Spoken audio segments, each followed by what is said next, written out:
Hey, welcome to Chapter 6 of The Great Gatsby. Now, because I'm not a bright person and I recorded a lot of these videos over the last several years, I didn't use this, but now I can just show you the text I'm talking about, which is going to make more sense for everybody, I think. So, I apologize for that. Subsequent videos going forward, I'll do this way. I think this is more effective. So anyway, on page 105, if you're writing the paper about dreams, we're going to finally get some background information about who Gatsby is and who Gatsby was and was not. So on page 105, it said, 104 rather, James Gatz, that was really, or at least legally his name, had changed it at the age of 17 at the specific moment that witnessed the beginning of his career, when he saw Dan Cody's yacht drop anchor over the most insidious glide on Lake Superior. So, at this point, James Gatz, who later becomes J. Gatsby, does not have very much money, and he's working on the shores of Lake Superior, right? He sees this nice yacht, which is about to break up because there's a storm coming in, and he jumps in a rowboat, and he rides out to the yacht, and then he helps the dude named Dan Cody. Now, this is the beginning of his career.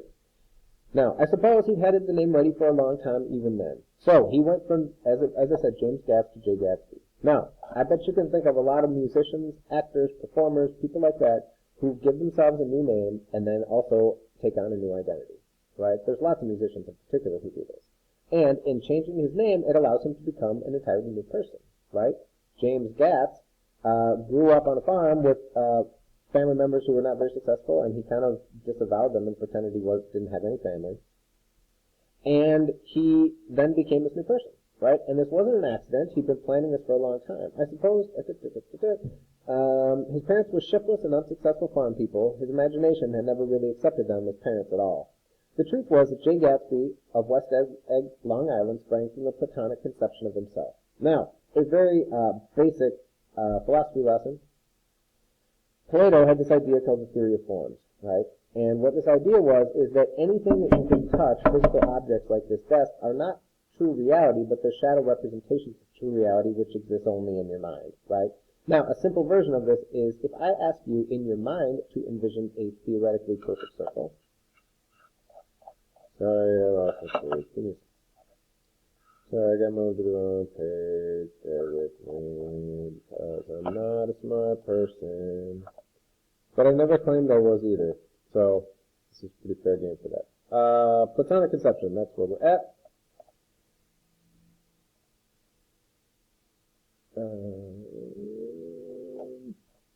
Here we go.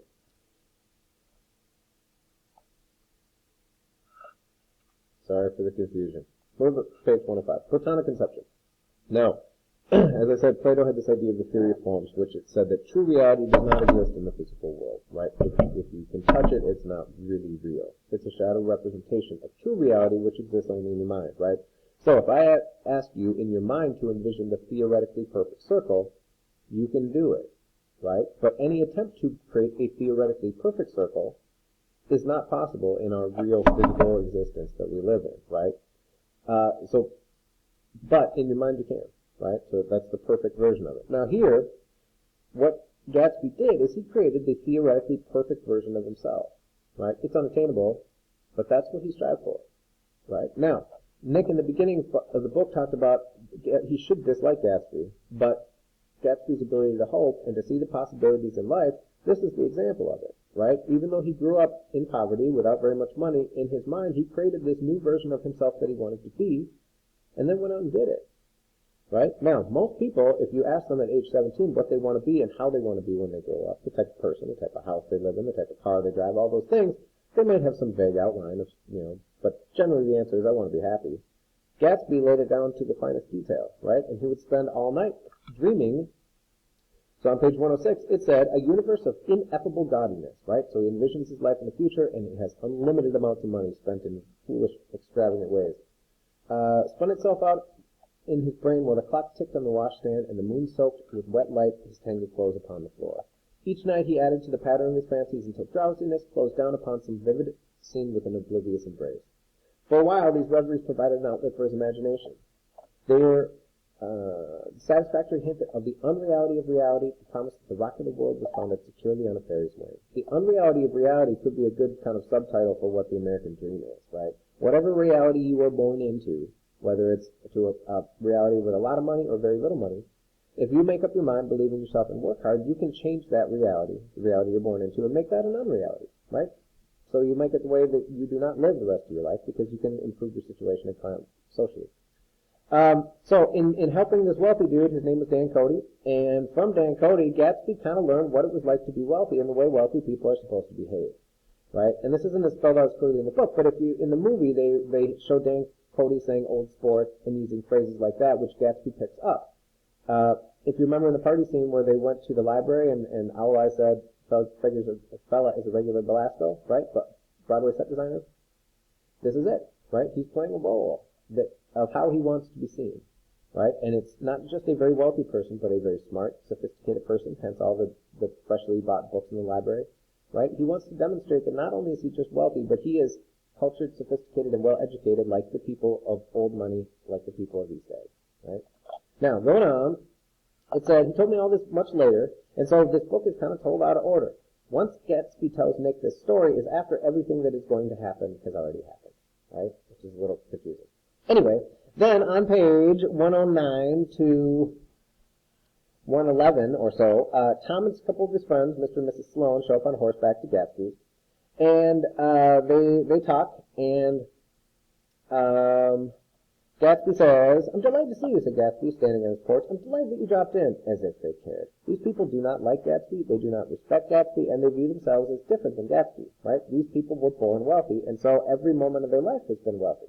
Gatsby, as we'll find, went from having very little money to having a great deal of money, right? Now, Gatsby invites them, so they kind of invite themselves over to a party at Gatsby's. And Gatsby said, Mrs. Sloan said, "Well, I'll come over to your next party, Mr. Gatsby," she suggested. "What do you say?" "Certainly, I'd be delighted to have you." "You're very nice," said Mr. Sloan without gratitude. "Well, I think I ought to start on home." Now, Mr. Sloan is going to try to keep talking to Mrs. Sloan without telling the rest of the group what they're talking about, but he wants to get Mrs. Sloan out of there. Because Mrs. Sloan has had 2 highball glasses of booze, right? So, highball glass is like, I don't know, really big. It's a lot of alcohol in a very short amount of time. And then she got really friendly, right? So, after they invite themselves to Gatsby's party, and Gatsby's okay with that, Mrs. Sloan then says, "Well, come over to my house and have dinner." Gatsby looked at me questioningly. He wanted to go, and he didn't see that Mr. Sloan had determined he shouldn't. "I'm afraid I won't be able to," I said. "Will you come?" she urged, concentrating on Gatsby. Mr. Sloan murmured something close to her ear. "We won't be late if we start now," she insisted aloud. Now, what he's saying and whispering in her ear is, "Let's get out of here. Don't invite this idiot to dinner at our house." And then, Gatsby goes in to get his stuff, and Tom said, "My God, I believe the man's coming. Doesn't he know she doesn't want him?" "She says she doesn't want him. She has a big dinner party, and he won't know a soul there." He's gone. "I wonder where in the devil he met Daisy." Now, as Gatsby goes to get his stuff, Tom and Mr. and Mrs. Sloan take off, so then Gatsby shows up, and he's got his stuff, and he's like, "Okay, guys, I'm ready to go." Oh. Now, if you're writing about dreams, or the American dream specifically, this section would work really well, right? Now, what this shows is that even though Gatsby had to work hard and earn the amount of money to be on the same financial level as Tom and the other wealthy people from East Egg who are old money and born this way do not accept him, right? And in the movie, he goes so far as to say, "You are different than me. You are different than Daisy. You are different than Jordan. You're different than all of us because we were born this way." Right? Now, that's a different take on the American dream because that's something more of like aristocracy, right? We were born wealthy, we were born powerful, and this is who we are, right? Whereas Gatsby had to work hard, and we'll get more information about that because it wasn't all good work he was doing, but worked really hard to get there. But even once he does and achieves the American dream, at least financially, the wealthy people won't accept him.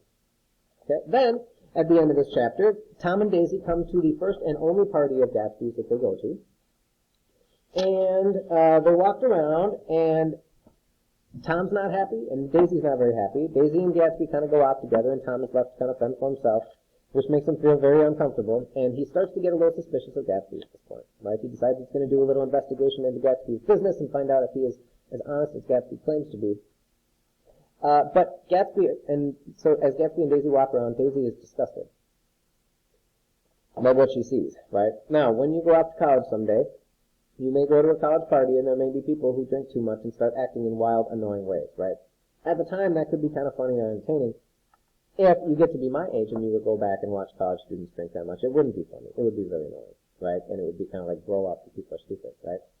Now, and so that's kind of how Daisy feels about this. She's disgusted by it. they sit down at a dinner table, and drunken conversation that Nick found funny the first time, now he's annoyed by it, and he just thinks the whole thing is kind of gross. As Daisy said, the rest of the whole party and the people there offended her, and inarguably because it wasn't a gesture but an emotion. She was appalled by West Egg, this unprecedented place that Broadway had begotten upon a Long Island fishing village. She saw something awful in the very simplicity she failed to understand. Right? Now, when she describes this as a place that Broadway has put on this fishing village, that Broadway idea is the same as Belasco, right? Which links her and West Egg to this idea of building a set. What she's implying is that all the people in the new money West Egg are buying and building their houses in the way they think wealthy people should design their homes, right? In the same way that Myrtle, when she tried to decorate the apartment, tried to make it look wealthy and sophisticated, but it came off looking bougie because she didn't know what she was doing, right? Now, so Daisy's disgusted by this, and so Tom and Daisy go home, and Gatsby's devastated at this point. And on page, we go on here.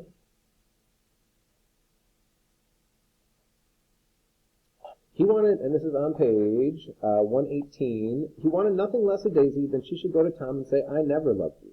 After she'd obliterated 3 years with that sentence, they could decide on the more practical measures to be taken. One of them was, after she was married, they would go back to Louisville and be married from her house, just as if it were 5 years ago. She doesn't understand, he said. She used to be able to understand. We'd sit for hours. He broke off and began to walk up and down the desolate path of fruit rinds and discarded favors and crushed flowers. I wouldn't ask too much for my attention. You can't repeat the past. You can't repeat the past, he cried incredulously. Why, of course you can. Now, this is where Gatsby's dream gets to be too big and veers into the impossible. You know, Nick talked about in the beginning, he had an unlimited capacity for hope. Sometimes that level of hope can get you in trouble. Because not only does Gatsby believe he can do anything, including go from a life where he was born into without very much money to be fabulously wealthy, but also to go back in time. He's going to make things with Daisy so that she's going to tell Tom she never loved him, and then after that divorce, then Gatsby and Daisy will go back to Louisville as if it were 5 years earlier, before she got married to Tom, and get married in her parents' house as if none of this ever happened. Now, when Nick says you can't repeat the past, Gatsby looks frantic when he says, you can't repeat the past. Of course you can. Because this is like a pin to his balloon of his dream, right?